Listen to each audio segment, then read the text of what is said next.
steamroller.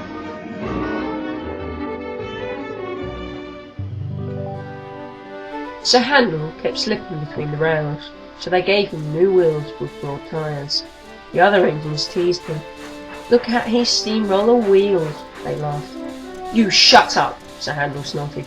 "You're jealous. My wheels are special, like Peter Sam's funnel in fact. Now I'll go faster than any of you." "You'll never!" The engines were surprised. Sir Handel's trains were usually late. Scarlotti winked. "With your grand new wheels, Sir Handel," he said gravely, "you're just the engine to tackle George." "Who's George?" Sir Handel asked. While Sir Handel was in the shed waiting for his new wheels, workmen had come to widen the road, which ran for a mile or two beside the railway. They had pulled down the wall and nothing protected the line. George was their steamroller. He chuffered to and fro, making rude remarks when the engine passed. "Railways are no good," he would say. "Pull 'em up, turn 'em into roads." Scarlotti had often heard that talk before, and he had warned the other engines to take no notice. But he had hoped, when the two boastful engines met, he and others would have some time.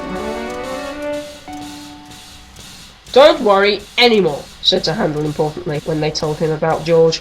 "Leave him to me, I'll soon send him packing." Next morning, George was standing near the hole by the level crossing. "Huh," he said. "You're Sir Handel, I suppose. And you're George, I suppose. Yes, I've heard of you." "And I've heard of you.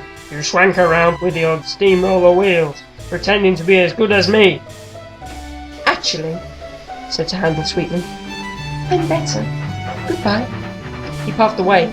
George chuckled, fuming.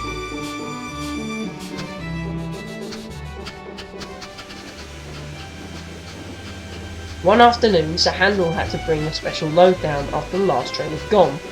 When he reached the road, he saw George trundling home. "Beep, beep, beep." George took no notice. He trundled along close to the track. There was barely any room to pass. "Beep, beep, beep, beep." Sir Handel slowed and crept cautiously alongside. "Get out of my way, you great clumsy road hog!" he hissed. "I don't move for imitation steamrollers," retorted George with spirit, as they lumbered along side by side, exchanging insults. No one could explain what happened next. George's driver said he had signalled for Sir Handel to stop, and Sir Handel's driver said he signalled to George. There was a crash. The brake van tilted sideways and the guard scrambled out to find George's front roller nuzzling his footboard. The two drivers were hotly arguing whose fault it was. The police strolled up in time to stop the argument before turning it into fisticuffs. When Sir Handel's firemen came back with Rusty and Mr. Hugh, they all set to work clearing up the mess. Neither engine has been going fast enough to cause much damage, so Sir Handel was able to bring his train on when George had backed away from him.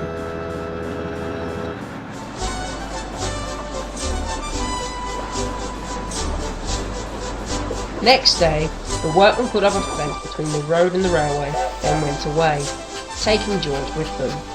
This was because they had finished their work, but Sir Handel thought he had made George go away. He was more conceited than ever, and talked everlastingly about steamrollers. "Oh dear," whispered Scarlotti one evening. "He's worse than ever. I'm sorry my plan was no good." "Never mind," said Rusty. "We'll think of something else." But they had no need for that, for some boys came and asked Mr. Hugh if they could come and look at some of the engines. Almost at once, one called out, "Look!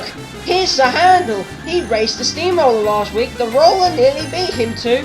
It was most exciting."